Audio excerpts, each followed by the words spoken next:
Good morning बच्चों। मैं BL Agarwal आज आपको इस लेक्चर में सेमेस्टर 6 का एक subject financial management chapter leverage points या टॉपिक बोल सकते हैं EBIT EPS analysis with determination of different financial plans का एक प्रॉब्लम सोल्व करके समझाने का कोशिश करूंगा। उम्मीद करूंगा आप लोग को जरूर समझ में आएगा। इस प्रॉब्लम को पहले आप लोग लिख लो, मेरे साथ धीरे धीरे सोल्व करो, देखो आपको 100% समझ में आ जाएगा। ठीक है, ये रख दिया आपके सामने एक प्रॉब्लम। कोई मून लिमिटेड है जिसका कैपिटल स्ट्रक्चर में देखो आप, इक्विटी शेयर कैपिटल 10 लाख है, याद रहे 10 रुपये वाला शेयर है, 1 लाख शेयर हो जाएगा 10 रुपये वाला 10 लाख। रिटेन्ड अर्निंग 6 लाख है। अच्छा, प्रीफरेंस कैपिटल 4 लाख है, उसका टोटल कैपिटल फिलहाल 20 लैक्स है। ये मून लिमिटेड का एग्जिस्टिंग कैपिटल स्ट्रक्चर है। कंपनी प्लान कर रहा है एक्सपेंशन जहां पे 10 लाख का जरूरत होगा। तो कंपनी को 10 लाख रुपया एक्सपेंशन के लिए जरूरत है, विच इज इंटायरली एक नंबर प्लान है, पूरा का पूरा इक्विटी शेयर से आएगा। ओके, प्लान 1 हो गया 10 लाख रुपया इक्विटी शेयर से लाएंगे, प्लान 2 हो गया डिवेंचर से लाएंगे। ओके, रिजल्ट के बाद हम लोग का सेल्स 60% बढ़ेगा, फिक्स्ड कॉस्ट 75% बढ़ेगा। ये देखिए पुराना दैट इज एग्जिस्टिंग डाटा है। ठीक है, पहले हम लोग का सेल 50 लाख हुआ करता था, variable cost 60%, operating fixed cost 5 lakh, tax rate 40%। लेकिन ये एक्सपेंशन के बाद सेल ये प्लस हो जाएगा 60% और ये कॉस्ट प्लस हो जाएगा 75%। क्लियर? बोला लीवरेज कैलकुलेट कीजिए, इनकम स्टेटमेंट बनाएंगे तो लीवरेज आ जाएगा, EPS आ जाएगा। 2 बार करना है, एक बार बिफोर एक्सपेंशन, एक बार आफ्टर। मतलब एक बार एग्जिस्टिंग का लीवरेज एंड EPS निकालना है, एक बार एग्जिस्टिंग में एक्सपेंशन को ऐड करके निकालना है, इसलिए बिफोर एंड आफ्टर एक्सपेंशन। उसके बाद ओपिनियन देना है कौन सा प्लान अप्रोप्रिएट है। 2 अल्टरनेटिव अवेलेबल है, 1 इक्विटी शेयर 2 डिवेंचर। बताना है कौन सा अल्टरनेटिव बेटर है, जहां पे EPS, जिस अल्टरनेटिव में EPS बेसी आएगा that plan should be recommended. ठीक है, चलिए इसको सोल्व करते हैं। ये रख दिया आपके सामने statement of total capital structure. A number में लाएंगे टोटल कैपिटल। कंपनी का पहले कैपिटल अरेंज करते हैं एग्जिस्टिंग।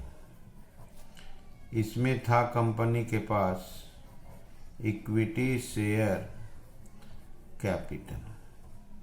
इक्विटी शेयर 10 रुपये वाला था, equity share capital existing 10 lakh था। ओके,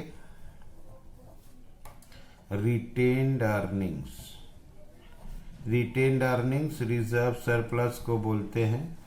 रिटेन्ड अर्निंग्स 6 लाख था। ओके,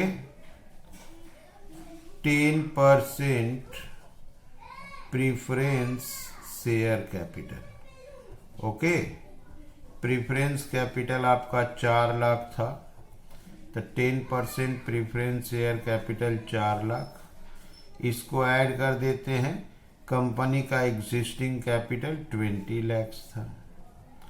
ओके, एक बार आप देख लो एग्जिस्टिंग कैपिटल स्ट्रक्चर में, देखो इक्विटी 10 लाख है, रिटेन्ड अर्निंग 6 लाख है, 10% प्रीफरेंस 4 लाख है। नीचे देखो 10 लाख का एक्सपेंशन चाहिए, plan 1 equity share, plan 2 12% debenture. Okay, यहां रोमन 2 लेते हैं, एक्सपेंशन। एक्सपेंशन में 10 लाख रुपया का एक्सपेंशन है, एक्सपेंशन 10 लाख का है। एक वे रखा गया इक्विटी शेयर कैपिटल ₹10, 10 लाख। दूसरा वे है 12% डिवेंचर, वो यहाँ है 10 लाख। प्लान 1 है पूरा फाइनेंस इक्विटी से आएगा, प्लान 2 है पूरा फाइनेंस डिवेंचर से आएगा। अब आ जाते हैं टोटल कैपिटल। टोटल कैपिटल माने 1 + 2, 20 है 10, 30 लाख। ओके, टोटल कैपिटल हो गया आपका 20 लाख एग्जिस्टिंग, 10 लाख एक्सपेंशन, 30 लाख। इसके बाद लाते हैं B number, total interest existing expansion. Debenture या लोन होने से इंटरेस्ट होगा, अदरवाइज नहीं होगा। आप देखो एग्जिस्टिंग में कोई डिबेंचर या लोन नहीं था, इसलिए वहां कोई इंटरेस्ट नहीं है। एक्सपेंशन में देखो डिबेंचर है, सेकेंड ऑप्शन में देखो आप 10 लाख है, तो एग्जिस्टिंग में इंटरेस्ट नहीं होगा। यहाँ 1,20,000, क्योंकि 10 लाख का डिबेंचर है 12%। ओके, तो यहाँ डैश क्लियर है। अब लाते हैं C number, preference dividend. Preference dividend भी उसी तरह एग्जिस्टिंग एक्सपेंशन। प्रीफरेंस कैपिटल होने से प्रीफरेंस डिविडेंड होता है। आप देखो एग्जिस्टिंग में प्रीफरेंस कैपिटल 4 लाख था, 10% था 40,000, एक्सपेंशन में देखो नहीं है। तो प्रीफरेंस डिविडेंड एग्जिस्टिंग में 40,000 और एक्सपेंशन में नहीं है 40,000। ओके, अब इसके बाद हम लोग लास्ट कैलकुलेट कर देते हैं D number, number of equity share. EPS calculate करने में नंबर ऑफ इक्विटी शेयर का काम पड़ेगा, existing expansion then total. Okay, आप देखो इक्विटी शेयर कैपिटल एग्जिस्टिंग में 10 लाख था, 10 रुपये वाला शेयर था, मतलब 1 लाख शेयर हुआ। एक्सपेंशन में यहाँ देखो 10 लाख है, 1 लाख शेयर इस साइड में नहीं है, तो इसका मतलब एग्जिस्टिंग में 1 लाख इक्विटी शेयर, यहाँ 1 लाख इक्विटी शेयर। एक्सपेंशन में 1 लाख डैश, यहाँ equity share 2 lakh, 1 lakh. Clear है। तो ये हो गया capital structure of the company. सबसे पहले एग्जिस्टिंग कैपिटल 20 लाख लिख दिए, एक्सपेंशन 10 में इक्विटी पहला प्लान, डिवेंचर दूसरा प्लान। ओके, तो ये देखिए existing capital 20 lakh, expansion 10 lakh. Interest calculate कर दिए, प्रीफरेंस डिविडेंड ले लिए, और साथ में आपका इक्विटी शेयर का नंबर दे दिए। इससे हम लोग इनकम स्टेटमेंट बना के लीवरेज कैलकुलेट कर लेंगे, और साथ में ईपीएस और कौन सा प्लान बेटर है उसको इजीली रिकमेंड कर देंगे। ठीक है, ये रख दिया आपके सामने income statement, computation of leverage and EPS. पूछा था एक बार बिफोर एक्सपेंशन। बिफोर एक्सपेंशन का मतलब एग्जिस्टिंग होता है, आफ्टर एक्सपेंशन माने ये एग्जिस्टिंग एक्सपेंशन दोनों प्लस करके होता है। तो ये देखिए बिफोर एक्सपेंशन सेल था 50 लाख, एक्सपेंशन के बाद सेल 60% बढ़ेगा। 50 लाख का 60% हुआ 30 लाख, 30 लाख बढ़ेगा तो 80 हो जाएगा। अब वेरिएबल कॉस्ट 60% है। ओके, ले आते हैं सबसे पहले इनकम स्टेटमेंट का item sales. Before expansion 50 lakh, after expansion 60% बढ़ेगा 30 लाख, तो वो हो जाएगा 80 लाख। ठीक है, वेरिएबल कॉस्ट था 60%, वेरिएबल कॉस्ट 60% यहाँ होगा 30 लाख, ये हो जाएगा 48। ओके, तो सेल में से सबसे पहले वेरिएबल कॉस्ट माइनस होता है, रिजल्ट होता है कंट्रीब्यूशन। कंट्रीब्यूशन यहाँ 20 लाख यहाँ आपको 32।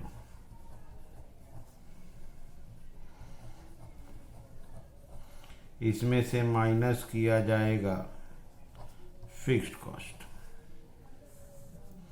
फिक्स्ड कॉस्ट माइनस करने के बाद EBIT।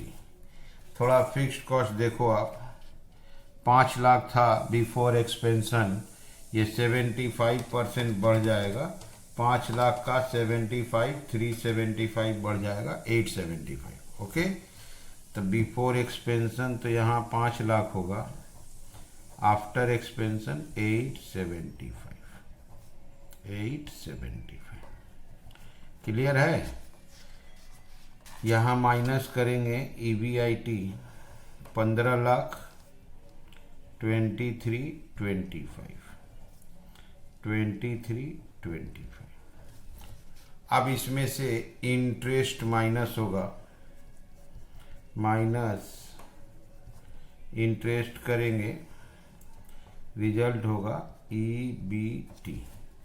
आप इंटरेस्ट देखो, कैपिटल स्ट्रक्चर में देखो इंटरेस्ट, प्लान 1 में डैश है, अब प्लान 2 में देखो 1/20 है। अच्छा रहा सवाल, एग्जिस्टिंग में इंटरेस्ट जो था वही हमारा बिफोर एक्सपेंशन है। यहाँ देखिए ये बिफोर एक्सपेंशन कैपिटल स्ट्रक्चर था, इसमें कोई डिवेंचर नहीं था। प्लान 1 में डैश है, प्लान 2 में आपका 1,20,000। तो ये आ गया 15 लाख, ये आ गया 2325, ये आ गया 2205। EBT से टैक्स माइनस होता है, टैक्स का परसेंटेज यहाँ देखो आप, टैक्स है 40%, तो टैक्स लेंगे 40%, ये होगा 6 लाख। क्लियर है? ये आएगा 9 लाख, इसको बोलेंगे EAT। अच्छा, 23-25 का 40% 9,30,000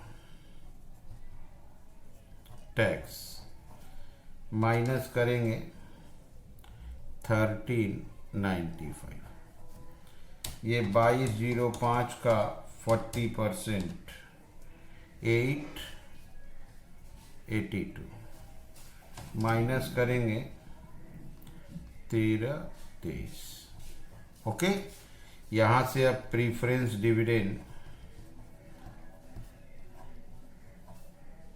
उसके बाद क्लोज हो जाएगा, ये हो जाएगा EAES। आप प्लान 1 में देखो 40,000, प्लान 2 में देखो 40,000, और वो हम लोग का एग्जिस्टिंग ही था, एग्जिस्टिंग बिफोर एक्सपेंशन था। 4 लाख का प्रीफरेंस कैपिटल, 10% डिविडेंड 40,000, एक्सपेंशन में था नहीं, तो ये जो एग्जिस्टिंग था यही हमारा प्लान 1 भी है, यही हमारा प्लान 2 भी है। ओके, 8,60,000, ये हो गया 1355, ये हो गया 1283। क्लियर है? EAES। अब यहाँ ये इनकम स्टेटमेंट बन गया, सेल्स ले आए, variable cost minus contribution, fix cost minus EBIT, interest minus EBT, tax minus EAT, preference dividend minus EAES। अब लीवरेज कैलकुलेट करना है और EPS, operating leverage. Okay, contribution divided by EBIT। अब आओ यहाँ देखो, कंट्रीब्यूशन 20 लाख, यहाँ देखो 32, यहाँ देखो 32, EBIT यहाँ 15 लाख। तो फर्स्ट वाला 20 लाख डिवाइडेड बाय 15 लाख, 1.33। उसके बगल वाला देखोगे 32 लैक्स, और डिवाइडेड बाई 23-25, 1.38। बगल वाला भी सिमिलर है। Okay, contribution divided by EBIT, that is आ गया ऑपरेटिंग लिवरेज। फिनेंशियल लिवरेज याद रहे प्रीफरेंस डिविडेंड है क्वेश्चन में। Financial leverage EBIT EBT minus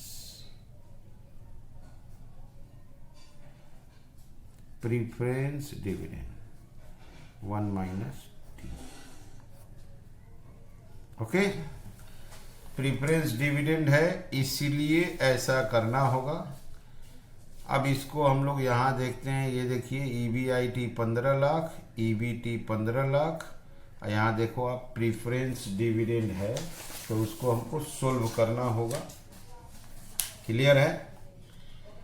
तो उसको सोल्व करने से रिजल्ट आएगा 1.05। ओके, यहाँ भी देखो EBIT 23-25, अब प्रीफरेंस डिविडेंड 40,000 है, उसको सोल्व करने से आएगा,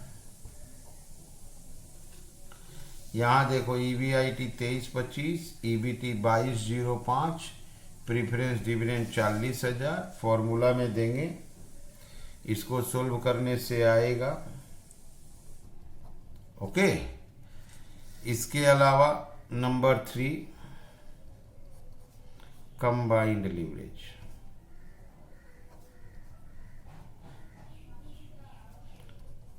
ऑपरेटिंग लिवरेज फिनेंशियल लिवरेज को आपस में इनटू कर देंगे, 1.33 इंटू 1.05, 1.40,